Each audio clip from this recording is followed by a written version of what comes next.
Hey everyone, welcome to Unstoppable. I hope you are doing well, guys. In this video हम बातचीत करेंगे the Hindu newspaper analysis के ऊपर और बहुत सारे ऐसे पॉइंट्स हैं जो आपके एग्जाम पॉइंट ऑफ व्यू से, चाहे वो प्रीलिम्स एग्जाम हो या मेंस एग्जामिनेशन हो, वहाँ पे आपके लिए बहुत इंपॉर्टेंट हो जाएगा। और खास करके 2024 में जो लोग मेंस लिखेंगे उनके लिए तो भैया 3-4 क्वेश्चन तो अभी से ही रेडी हो चुके हैं। आप पूछोगे कि सर कहाँ-कहाँ से 2-3 क्वेश्चन जो हैं अभी रेडी हो चुके हैं। तो देखो G20 से तो आपका एक क्वेश्चन रेडी हो चुका है। पहला क्वेश्चन ये हो गया। दूसरा आपका जो क्वेश्चन है वो ब्रिक्स से आपका रेडी हो सकता है और तीसरा आपका आसियान से। तो 3 क्वेश्चन तो ये आपका डायरेक्टली मुझे दिख रहा है। अगर चौथे क्वेश्चन की मैं बात करूँ तो वन नेशन और वन इलेक्शन के भी ऊपर आपका एक क्वेश्चन बनने का उम्मीद बन रहा है। दूसरा जो भारतीय जो संहिता है और उसका जो नामाकरण जो चेंज किया गया है उसके ऊपर भी एक क्वेश्चन हो सकता है। तो 5 ऐसे क्वेश्चंस हैं जो आपके एग्ज़ाम में डायरेक्टली तौर पे आ सकते हैं, ठीक है ना? और ये 5 क्वेश्चन जो मैंने आपको बताया इसको कहीं पे लिख लेना, ये आपको अगले साल मेंस एग्ज़ामिनेशन में देखने को मिलेगा ही मिलेगा। तो आपको देखने को मिल सकता है ये सारी चीज़ें। तो फाइनली अब हम बात करते हैं आज के न्यूज़पेपर पे और शुरू करते हैं आज के डिस्कशन को। ये लेक्चर किनके लिए इम्पोर्टेंट है? तो अगर आप यूपीएससी, सीएससी की तैयारी करते हैं तो आपके लिए बहुत इम्पोर्टेंट है। साथ ही अगर आप पीसीएस एग्जामिनेशन की तैयारी करते हैं तो आपके लिए बहुत इम्पोर्टेंट है। या आप एसएससी की तैयारी करते हैं तो आपके लिए इम्पोर्टेंट है। जहाँ-जहाँ भी करंट अफेयर का वेटेज है, वहाँ पे ये वीडियो का काफ़ी ज़्यादा इम्पोर्टेंस है। तो गाइज़ यहाँ पे देखो तो यहाँ पे जो समिट है वो फाइनली हो गया है, G20 समिट जो है वो फाइनली हो गया है। और प्रेसिडेंसी की मैं बात करूँ तो इस साल जो प्रेसिडेंसी है वो भारत के पास रहेगा और कब तक रहेगा तो नवंबर तक भारत G20 का प्रेसिडेंसी अपने पास रखने वाला है, नवंबर 2023 तक।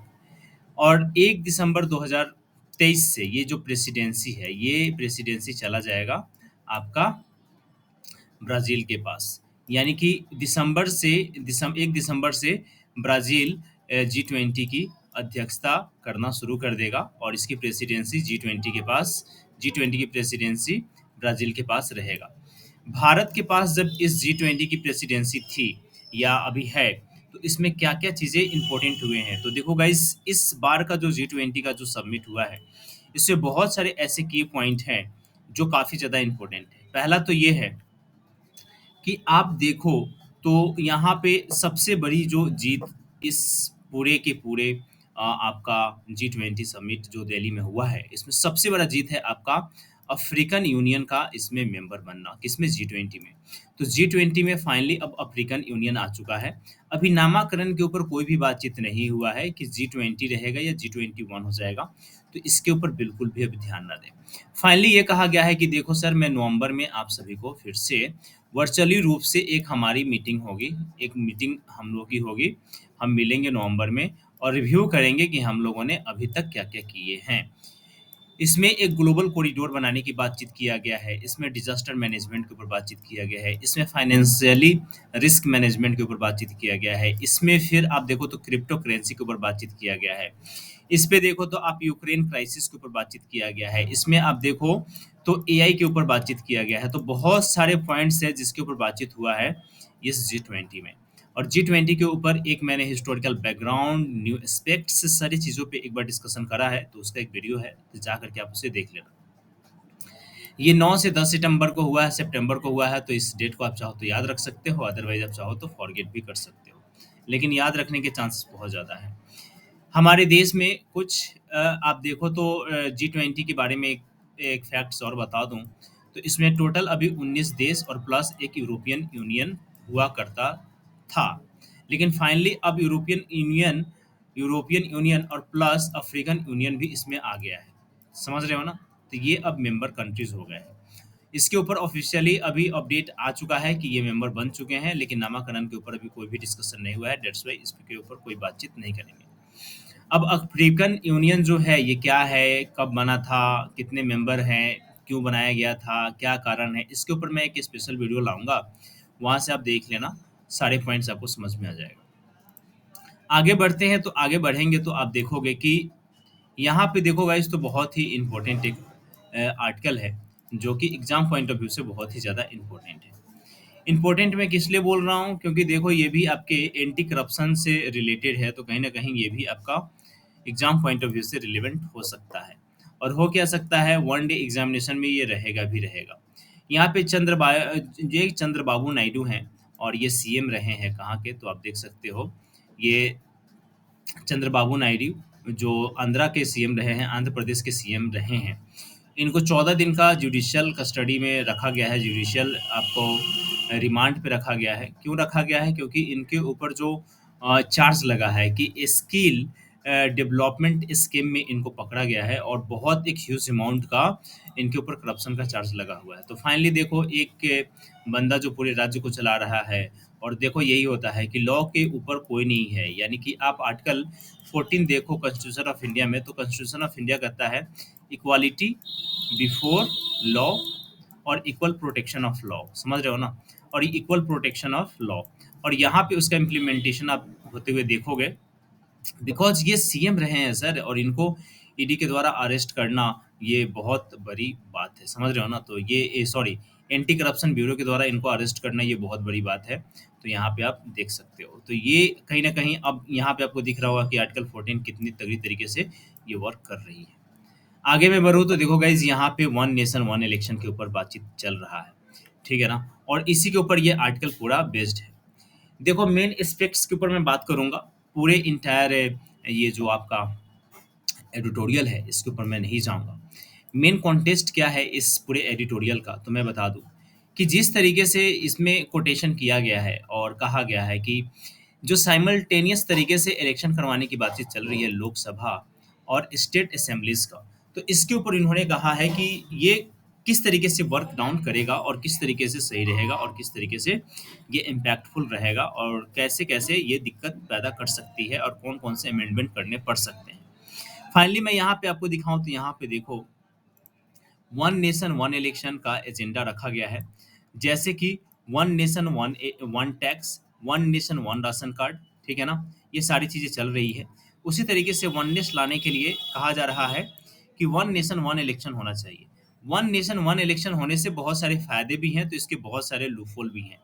फायदे की मैं बात करूँ तो देखो, इलेक्शन कंडक्ट करवा पाना प्रत्येक 5 साल पे। अब देखो 5 साल में आप देखो तो स्टेट असेंबलीज का भी इलेक्शन होता है, और इसके डेट एक जैसे नहीं है, ये अलग अलग स्टेट में अलग अलग तरीके से अलग अलग प्रावधान से, मतलब प्रावधान सबका सेम है लेकिन डेट अलग अलग हो जाता है।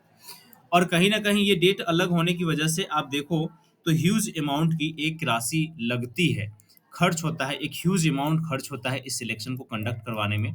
और इलेक्शन को कंडक्ट करवाने में एक तो ह्यूज अमाउंट का खर्च होता है, दूसरा आप देखो तो बहुत सारे ऐसे प्रॉब्लम्स आ जाते हैं जिसको election commission of India solve करती है, या माननीय सुप्रीम कोर्ट के द्वारा इसे सॉल्व किया जाता है, तो बहुत सारी चीज़ें हैं।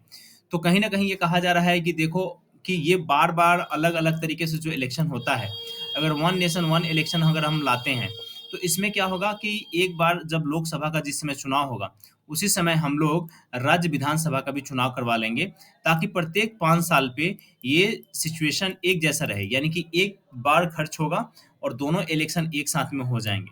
लेकिन इसके बहुत सारे आउटफुल भी हैं, और इसके ऊपर एक सेपरेट वीडियो आएगा जिसमें हम लोग बातचीत करेंगे, क्योंकि आज के न्यूज़पेपर में देखो तो बहुत सारे ऐसे इंपॉर्टेंट आर्टिकल है जिसको आज डिस्कस मुझे करना है। देखो ये भी एक रिलीजियस स्ट्रीमनेस को कैसे बाईपास किया जाए इसके ऊपर है ये, तो इसको एक बार देख लेना। यहाँ पे डिजास्टर रिस्क के ऊपर बातचीत किया गया है कि रिड्यूस कैसे किया जा सकता है, डिजास्टर रिड्यूस के ऊपर बातचीत किया गया है, और ये भी G20 से ही रिलेटेड है। बट इसमें कुछ इंपॉर्टेंट पॉइंट्स है। इंपॉर्टेंट पॉइंट्स क्यों है? क्योंकि यहाँ पे देखो गाइज, तो मैं आपके लिए कुछ की पॉइंट लेकर के आया हूँ, की पॉइंट लेकर के आया हूँ जिसको आपको गूगल सर्च करना है। देखो मैं भी आपको यहाँ पे गूगल सर्च करके दे सकता था, बट वो मैं देता, आप पढ़ोगे कि नहीं पढ़ोगे वो तो भगवान जाने, और आप ही जानोगे। आजकल के समय में क्या हो गया है ना कि बच्चे कलेक्टर मतलब कि एक होते हैं कलेक्टर, डिस्ट्रिक्ट मजिस्ट्रेट बनने से अब ज़्यादा पीडीएफ मजिस्ट्रेट बन गए हैं। यूँ कहा जाए ना तो पीडीएफ कलेक्टर बन गए, पीडीएफ कंटेंट कलेक्टर बन गए हैं। यानी कि जितना पीडीएफ मिल जाए, जितना सब कुछ मिल जाए, उसको अपने मोबाइल में भरते जाएँगे। आउटपुट कुछ निकलता नहीं है, यही वजह है कि रिजल्ट वगैरह भी नहीं आते हैं। इसलिए कुछ अपने तरीके से, कुछ अपना भी इफ़ेक्ट्स लगाओ, और कुछ अपने तरीके से अपना नोट्स अपने लिए बनाओ, ठीक है ना? अब मैं बना कर के दे भी दूँ तो उससे क्या ही फ़ायदा है यार, समझ रहे हो ना? तो इस तरीके से मैं कुछ और डिस्कस करूँगा, इसके ऊपर कोई और डिस्कस करेगा। 500 तरीके के लोग 500 तरीके से इसको डिस्कस करेंगे। दैट्स व्हाई आप अपना तरीका जनरेट करो और अपने तरीके से इसको बनाओ इसका नोट्स। की पॉइंट मैं लेकर के आया हूँ। सबसे पहले जो आपको गूगल सर्च करनी है, वो करना है यूनाइटेड नेशन जनरल असेंबलीज़, ठीक है ना? यूनाइटेड नेशन जनरल असेंबली को भाई सर्च कर लेना, इसके ऊपर जो भी की पॉइंट है उसको लिख लेना। दूसरा सस्टेनेबल डेवलपमेंट गोल के बारे में लिख लेना, ठीक है? तीसरा जो पॉइंट मैं लेकर के आया हूँ, वो लेकर के आया हूँ आपके पास। देखो ये सारे इंपॉर्टेंट पॉइंट्स मैंने हाइलाइट कर दिए हैं, आप इसको एक बार चाहो तो पढ़ना चाहो तो पढ़ सकते हो, अदरवाइज़ आपकी मर्ज़ी है। मेन कॉन्टेस्ट क्या है इस पूरे आर्टिकल का तो मैं बता दूँ। तो यहाँ पे देखो 50 ऐसे देश हैं जो मोस्ट वर्नरेबल है क्लाइमेट चेंज को लेकर के, और वहाँ पे बहुत सारे ऐसे इश्यूज आ रहे हैं, खास करके डेप्थ इश्यूज आ रहे हैं, कर्ज के इश्यूज आ रहे हैं।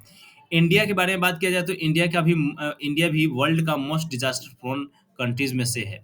और इंडिया में 28 स्टेट के बारे में अगर बात किया जाए तो 28 स्टेट ऐसे हैं जिन्होंने अपना ऑन डिजास्टर मैनेजमेंट प्लान बना रखा है। इन तमाम चीज़ों में जो आपको पढ़ना है वो मैं बता दूं, तो यहाँ पे देखो Sendai framework for disaster risk reduction. तो सेंडाई फ्रेमवर्क क्या है इसके बारे में पढ़ लेना, ये बहुत इंपॉर्टेंट है। क्योंकि यहाँ पे आप देखो तो कल मैंने आपको बताया था कि प्री इंडस्ट्रियल लेवल पे जो आपका था कार्बन डाइऑक्साइड का जो मात्रा उस पे लेकर के जाना है, तो यहाँ पे देखो उस चीज़ को यहाँ पे कोट कर दिया गया है।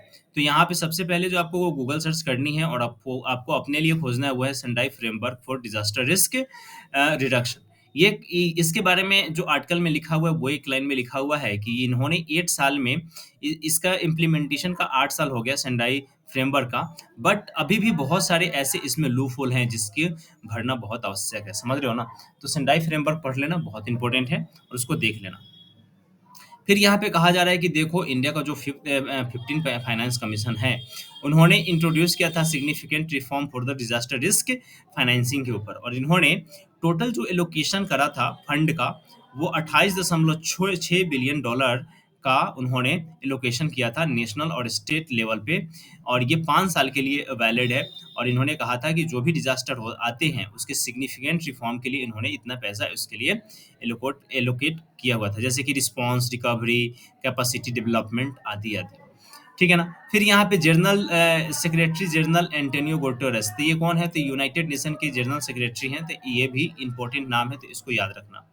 यहाँ पे देखो disaster risk reduction working group, ये यहाँ पे देखो, तो ये G20 समिट का जो आउटकम रहा है disaster risk reduction working group, तो ये क्या है इसके बारे में एक बार पढ़ लेना गाइस, और इसके नोट्स बना लेना। देखो जो भी मैंने आपको पॉइंट्स बोले हैं उसको नोट्स बना लेना, ये सारे स्टार पॉइंट है। अगर आप नहीं बनाओगे तो भैया आपको पछताने पड़ेंगे, ठीक है ना? अब एक जगह पे अगर कोई भी व्यक्ति अगर आपको बता दे रहा है, आप उसको लेकर के खुश हो जा रहे हो, पीडीएफ को लेकर के कलेक्ट कर ले रहे हो, तो ये आपके लिए बहुत बड़ा अचीवमेंट नहीं है। बिकॉज इसलिए भी नहीं है क्योंकि वो तो कंटेंट उनके द्वारा बनाया गया है, दूसरा ये कि आप सिर्फ और सिर्फ पीडीएफ देख करके रह जाओगे और कुछ नहीं।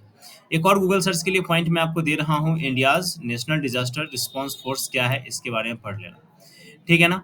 और उसके बाद collision for the disaster resilient infrastructure क्या है इसके भी पढ़ लेना। तो ये कुछ की पॉइंट्स रहे हैं आपके लिए जो मैंने आपके लिए छांट करके लाया था, उसको आपको एक बार पढ़ लेना है। देखो गाइज यहाँ पे ये काफी इंपॉर्टेंट आर्टिकल है। ये कहा जा रहा है कि house wife makeup over the 50% of India female suicide. अब महिलाओं के सुसाइड करने के पीछे क्या रीजन है, क्या कारण है, इसके ऊपर ये बातचीत किया गया है और काफ़ी स्पेशल आर्टिकल है गाइज। सबसे पहले तो ये है कि आपको मैं बताता हूँ कि 10 सितंबर को आपका वर्ल्ड सुसाइड प्रिवेंशन डे को मनाया गया। तो कितने तारीख को ये सुसाइड प्रिवेंशन डे मनाया जाता है? तो 10 सितंबर को मनाया जाता है। तो इस बात को आप याद रखना। पहली बात ये है कि वर्ल्ड सुसाइड प्रिवेंशन डे कब मनाया जाता है? तो 10 सितंबर को मनाया जाता है, याद रखना, इंपॉर्टेंट है। यहाँ पे देखो तो थीम जो इसके बारे में थीम जो रहा है 2021 में, ये कहा जा रहा है कि creating hope through the action, और एम जो इसका रहा है hope and blaster preventive measure. तो ये याद रखना, ये बहुत इंपॉर्टेंट है, 2 पॉइंट्स जो मैंने आपको बताए। उसके बाद वाले जो पॉइंट है तो उसमें मैं बता दूं तो देखो वुमेन का जो मरने की सुसाइड करने का जो दर है इंडिया में, वो अप्रॉक्सीमेटली आप देख सकते हो कि 2021 में 45,026 महिलाओं ने सुसाइड कर लिया। और इसके ऊपर टेबल 1, टेबल 2, टेबल 3, टेबल 4 ये सारे दिए गए हैं। तो डायरेक्टली मैं आता हूँ टेबल पे।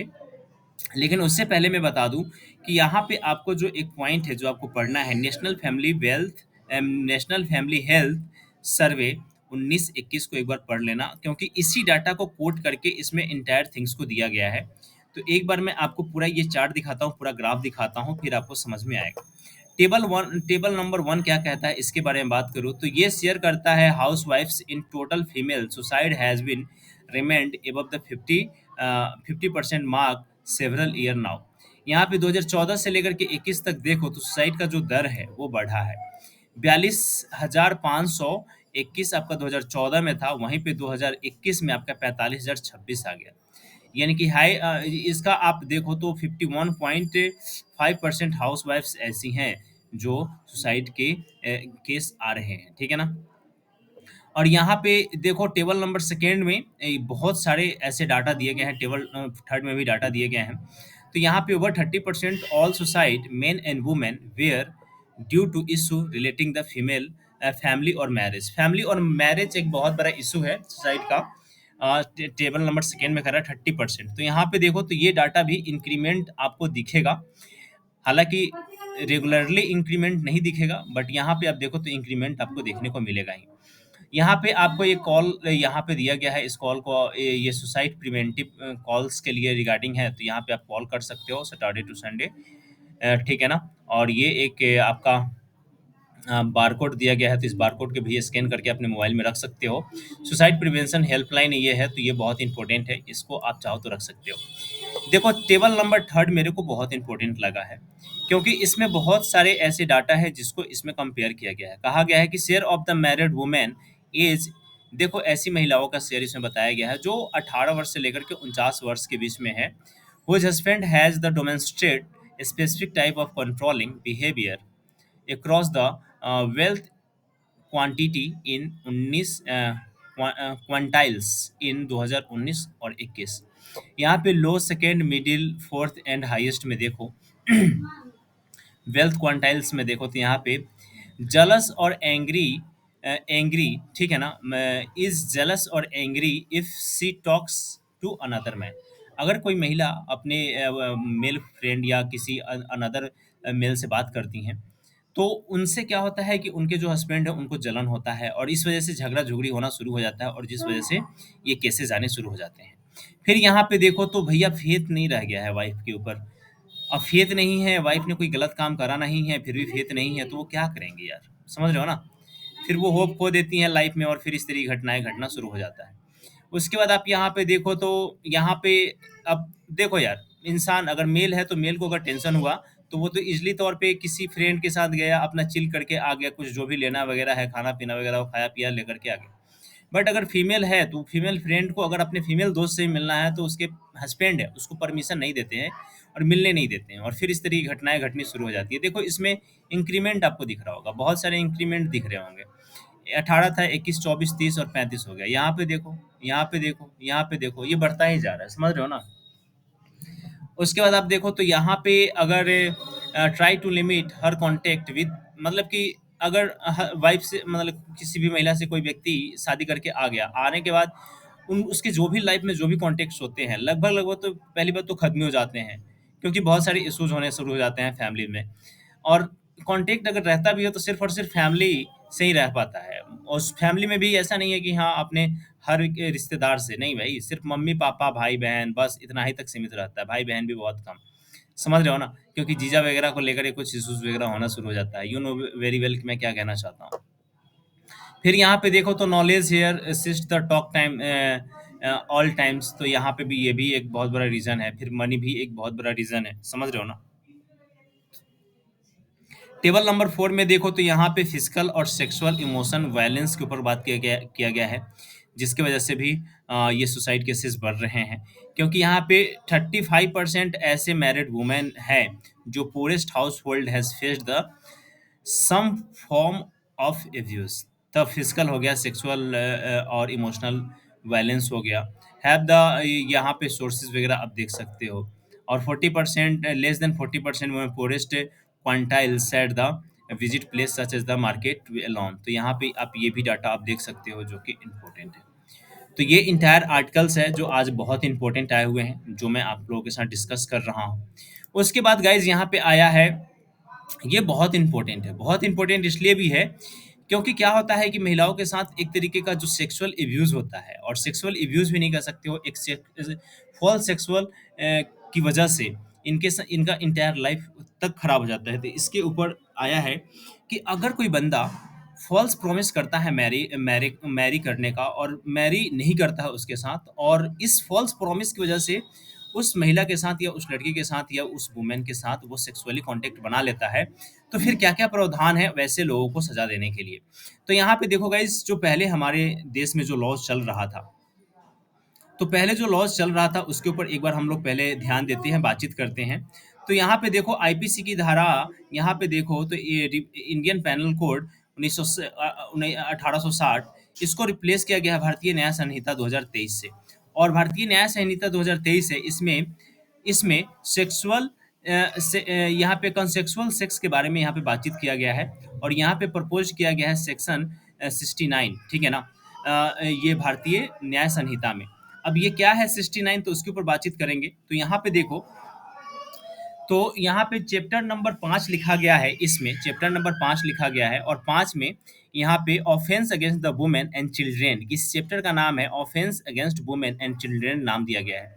और इसमें सेक्शन 69 डाला गया है, और इसमें 2 तरीके के वायलेंस के बारे में बातचीत किया गया है। पहला तो फॉल्स प्रॉमिस टू मैरी, और दूसरा इसमें फॉल्स प्रॉमिस टू एम्प्लॉयमेंट और प्रमोशन के ऊपर ये 2 चीज़ें हैं। अगर इन 2 चीज़ों पे किसी महिला के साथ या किसी फीमेल पर्सन के साथ किसी तरीके का धोखा होता है, तो उस बंदे को 10 साल की सज़ा हो जाएगी, और उसको 10 साल तक जेल में रहना पड़ेगा, ठीक है ना? इसके ऊपर क्राइम के ऊपर बातचीत करूँ तो क्राइम के रिलेटेड भी बहुत सारे पॉइंट दिए गए हैं, जो हम बातचीत करेंगे, ठीक है ना? तो क्राइम से रिलेटेड इसमें बातचीत किया गया है। तो आप यहाँ पे देखो, तो बहुत सारे ऐसे रिकॉर्ड फाइंड आउट किए गए हैं, जिसमें ये कहा गया है कि ये 2016 में दिल्ली में यहाँ पे देखो तो 6 under the false promise to marry, तो इसमें नेशनल क्राइम ब्यूरो ने जो केस रजिस्टर किया वो अप्रॉक्सिमेटली 10,068 केसेस को रजिस्टर्ड किया। 2015 में 7,655 केसेस को रजिस्टर्ड किया। वहीं पे आपका जो ये और भी बहुत सारी बात कही गई है कि देखो सेक्शन 375 और 90 आईपीसी में ये डील क्या चीज़ करता था, तो ये दोनों डील करते हैं। सेक्शन देखो आईपीसी की जो धारा है उसमें 375 और 90, तो क्या चीज़ के बारे में डिफाइन करता है, तो ये रेप के बारे में डिफाइन करता है। रेप किस तरीके का, ये रेप के बारे में डिफाइन करता है, चाहे वो वर्बल हो या नॉन वर्बल रेप हो, उसके ऊपर ये एक्सप्लेनेशन देता है, ठीक है ना? तो ये पूरे इंटायर थिंग्स में इन सारी चीज़ों के बारे में बातचीत किया गया है, फिर आपका कुछ जजमेंट वगैरह भी दिया गया है। तो ये देखो मेन कॉन्टेक्स्ट जो था वो मैंने आपको समझा दिया है। इसके ऊपर मैं एक सेपरेट वीडियो लाऊँगा, और वहाँ से आप लोग इस सारी चीज़ों को तैयार कर लेना। क्योंकि देखो इसमें बहुत सारे पॉइंट, जो इम्पोर्टेंट पॉइंट्स थे मैंने डिस्कस कर लिया है, लेकिन अभी भी बहुत सारे पॉइंट्स जो है वो छूट रहे हैं, ठीक है ना? तो उसको हम लोग अगले वीडियो में कवर कर लेंगे, ठीक है? वहाँ पे यहाँ पे देखो तो China based hacking group compromise Microsoft, ठीक है ना? माइक्रोसॉफ्ट क्लाउड सिक्योरिटी, तो ये भी है एक, तो इसको एक बार देख लेना। उसके बाद G20 क्रिप्टो करेंसी रेगुलेशन के ऊपर कुछ बातें हैं, तो ये मैंने आपके साथ डिस्कस कर लिया है। यहाँ पे 2 इम्पोर्टेंट न्यूज़ है। नीलगिरी में 2 टाइगर का देहांत हो गया है, और ऐसा माना जा रहा है कि देखो इनके शरीर में कुछ पॉइज़न वगैरह का वो है, ठीक है ना? तो ये हो गया। अब आगे बढ़ते हैं, आगे देखते हैं कि क्या न्यूज़ है आपके लिए। तो यहाँ पे देखो फाइनली आदित्य L1 जो है वो उन्होंने पहला 2 स्टेप और कंप्लीट कर लिया, और फाइनली थर्ड आपका जो ऑर्बिट है, अर्थ का थर्ड ऑर्बिट में अब फाइनली आदित्य L1 आ चुका है। तो थर्ड से फोर्थ में, फिर फिफ्थ में और सिक्स्थ में तो ये निकल करके और लैंग्वेज पॉइंट की तरफ जाना शुरू कर देगा, ठीक है? आगे बढ़ता हूँ और देखते हैं क्या है न्यूज़। तो यहाँ पे देखो ये वाला आर्टिकल इम्पोर्टेंट है, तो ये इसको थोड़ा-सा पढ़ लेना। और और क्या है, और क्या है, और क्या है, और क्या है, ठीक है? ये जेनेटिक इंजीनियरिंग से है, तो इसको एक बार देख लेना गाइस, इम्पोर्टेंट है ये भी, ठीक है ना? तो इस वीडियो में बस इतना ही रखते हैं, मिलते हैं नेक्स्ट वीडियो में। वीडियो अच्छी लगी हो तो लाइक, रिव्यू एंड शेयर करना मत भूलना। Thank you so much everyone, जय हिंद।